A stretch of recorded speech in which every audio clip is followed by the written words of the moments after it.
Now, in most cases, turbulence only drops you a couple of feet down, even though it might feel as if you're falling from the top of the Empire State Building.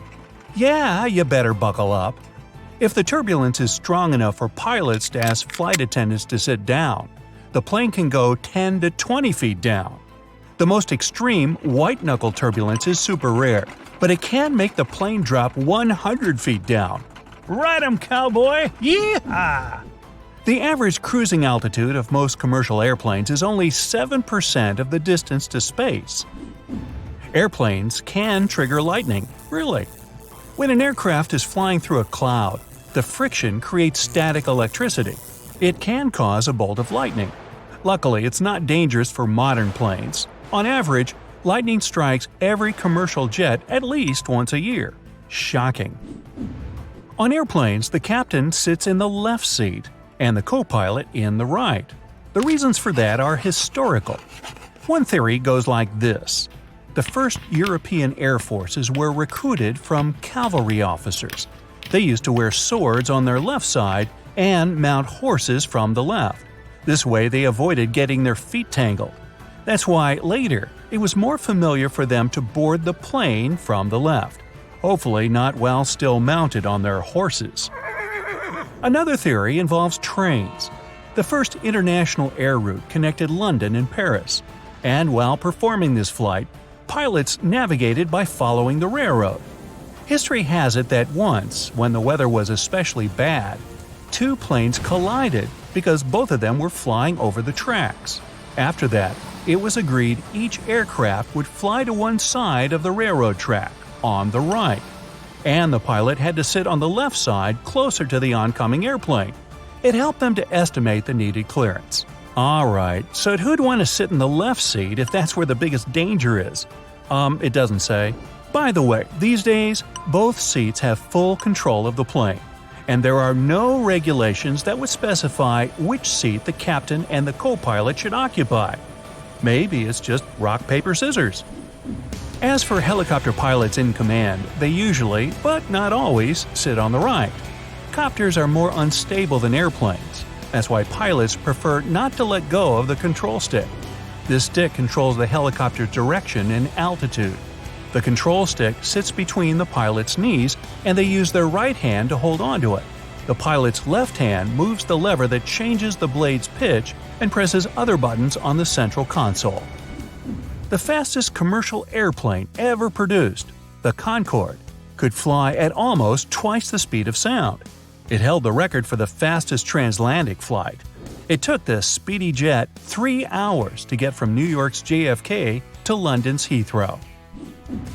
An extra seat behind the pilot and the co-pilot in the cockpit is for flight attendants during takeoff and landing, or for inspectors who monitor the flight.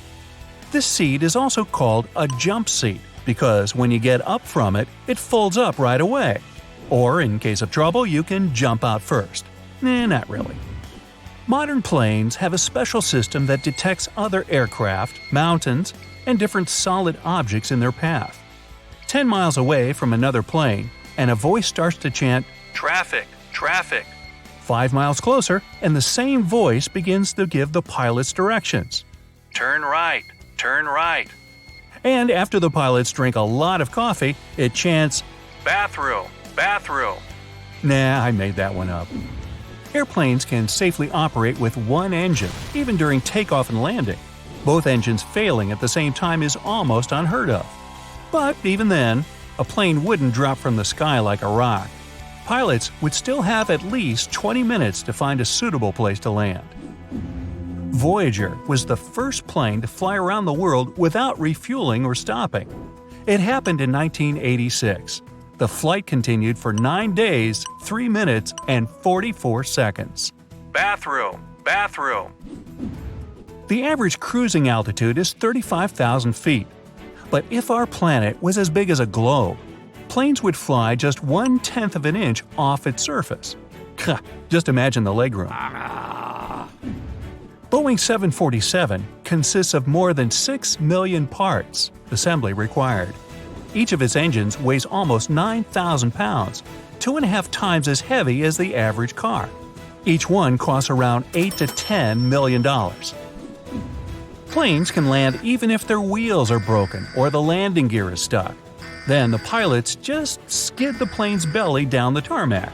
If everything's done correctly, such landings are quite safe, according to somebody. The first powered flight ever took place in North Carolina. Yay, Orville and Wilbur had the right stuff. Their gasoline-powered biplane, driven by propeller, was in the air for 12 seconds and covered the distance of 120 feet. And that's only half the distance of the wingspan of the largest passenger airliner these days.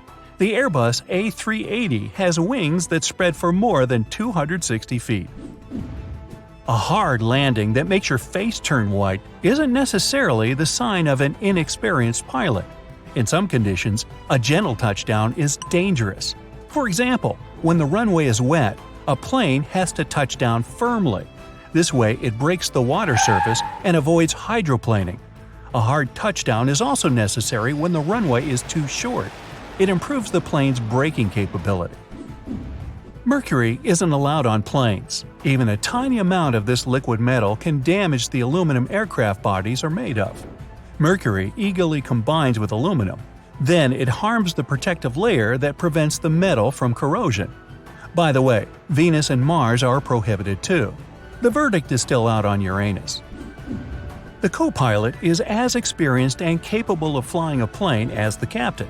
It's a common situation when the captain flies the plane to its destination and the co-pilot drives it on the way back. Choosing a window seat, you get an opportunity to see how the airplane wings flex and flap. They're designed to move this way. If the wings were stiff, they would snap off once turbulence hit the plane. Well, that's comforting.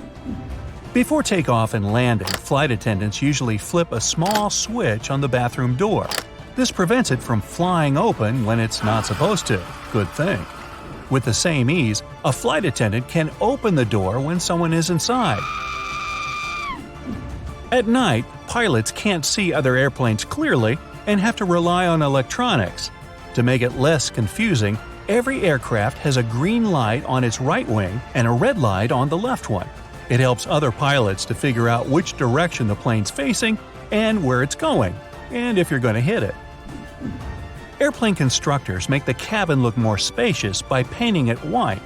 Its special wall structure also reflects light, which visually expands the space. The illumination between the ceiling and overhead bins makes the ceiling look higher.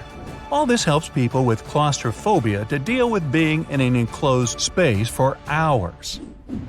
When an airplane has a wider entrance and is bright inside, passengers believe their meals taste better and their seats are wider. But the only thing that's different is their surroundings. Limited amounts of oxygen on the plane affects passengers' mood. This makes most people get overly emotional. About 41% of people admit to having cried while watching an in-flight movie. And 55% confess they feel more emotional when they're flying. Modern plane toilets are vacuum-powered. Yes, they officially suck. When you flush, negative air pressure outside pulls everything that's inside the bowl into a holding tank, usually in the tail of the plane. One flush uses around a half a gallon of water. The BD-BD-5 Micro holds the Guinness World Record for being the smallest and lightest jet aircraft. The plane can seat one person and weighs 10 times less than the average car. In the 1970s, when the plane was produced, it cost about $2,500. If you're a nervous flyer, pick a seat in the middle of the cabin if possible. Turbulence mostly affects the front and rear parts of the cabin. The middle section, which is over the wings, doesn't get shaken all that much. Bathroom. The pressurized air in the passenger cabin is as dry as in the Sahara Desert. It has about 20% humidity. A humidifier could solve this problem by adding some moisture, but it would be an extra load and cost airlines tons of money. Plus, the aircraft body is mostly made of aluminum and other metals. Humid air might lead to corrosion. Pilots are tested every 6 to 8 months. They use flight simulators and practice all kinds of emergencies. After that, examiners assess them. Safety and technical tests and medical examination also take place regularly. The Boeing 747-8, one of the world's largest commercial airplanes, has enough electrical capacity to power almost 500,000 flat-screen TVs. And the first airline that offered its customers online check-in was Alaska Airlines. That happened in 1999. In the beginning, this system was available to a limited number of passengers and worked only for selected flights. And now, everyone who is flying has the same opportunity to lose their electronic boarding passes.